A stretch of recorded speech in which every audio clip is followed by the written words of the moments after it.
suis Vincent Marcedon, je suis dirigeant de la société Lorima. Nous sommes basés donc sur Lorient depuis les années début 2000. L'intérêt qu'on a à travailler dans ce milieu-là avec de l'expérience et en fonction d'un cahier des charges qui est relativement compliqué pour réussir à honorer justement les mâts qui font le Vendée Globe. On a validé donc les études avec GC Design et autour de ces études, eh bien, on en a sorti un mât et ce mât a évidemment la chance de bénéficier de ce qu'on fait aujourd'hui dans tout ce réseau monocoque IMOCA, de la dernière section de mât qui est la section la plus optimisée aujourd'hui pour ces bateaux-là et tout ce qui va avec, les coûts, les pièces développées, le tube de mât en lui-même, etc., etc.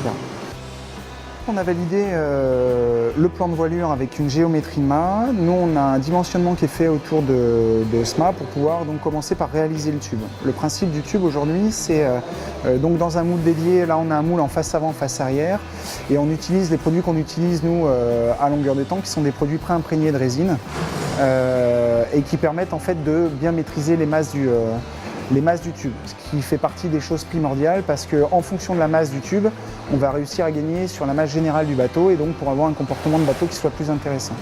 Donc ça veut dire que du jour où on a validé cette étude, on a un plan de drapage qui nous permet donc de draper ce tube-là. Une fois qu'on a fait ce drapage, on le met donc sous vide, on le met dans l'autoclave. Le principe de l'autoclave, c'est d'avoir un meilleur composite donc, et avoir un meilleur résultat mécanique donc, sur les fibres, ce qui nous permet évidemment d'optimiser la masse, qui va toujours dans le même sens. Et après cuisson de ce tube, on va faire tout ce qui est montage sur le mât. Donc c'est le greffage de toutes les pièces, tête de mât, support de winch s'il y en a, pied de mât, vide-mulet. Donc toutes ces pièces sont rapportées sur le mât, les pièces sont cuites en autoclave. Une fois qu'on a finalisé ce montage, on aura fait tout le montage à blanc de toute la partie accastillage qui vient dessus. Et à la suite donc, de tout ce montage, on va en finition. La finition, c'est les enduits, les apprêts et la peinture. Une fois que le mât est peint, il revient dans l'atelier d'accastillage et là on fait le greffage de tout ce qui est rail de mât, bloqueur, réa. Et à la suite de ça, évidemment, le mât est prêt à être livré. En règle générale, sur un mât comme celui-là, on prévoit aux alentours de 5 mois. Là, il s'avère que du fait qu'on soit fournisseur officiel de l'IMOCA et du développement qu'on a fait en parallèle, on peut considérer que le mât a été optimisé et que le bénéfice de cette optimisation, Bertrand en a bénéficié en termes de timing.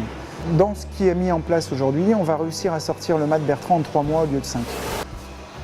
Le mât qu'il va avoir bénéficie donc, de toutes ces dernières innovations, tandis que son mât, ne serait-ce que sur le calcul de structure du mât, ont bien évolué et ne serait-ce que sur la masse du tube, on va peut-être parler de 40 kg de différence.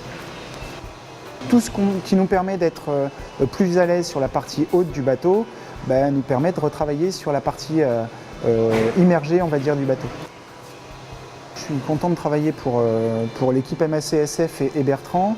D'autre part parce que même si le bateau est un bateau assez âgé, il y a moyen d'écrire une super histoire avec ce projet-là. Et ce qu'il y a de très agréable dans notre métier, c'est de se dire oui, on permet aux skippers de bénéficier d'un produit qui est un produit de dernière génération, qui va permettre de faire évoluer encore le bateau et donc d'aller gratter des places par-ci, par-là, justement parce qu'il aura un bateau encore plus performant. Et ce qui est le plus intéressant, c'est de voir la différence de performance entre ce qu'il avait avant et ce qu'il va avoir demain.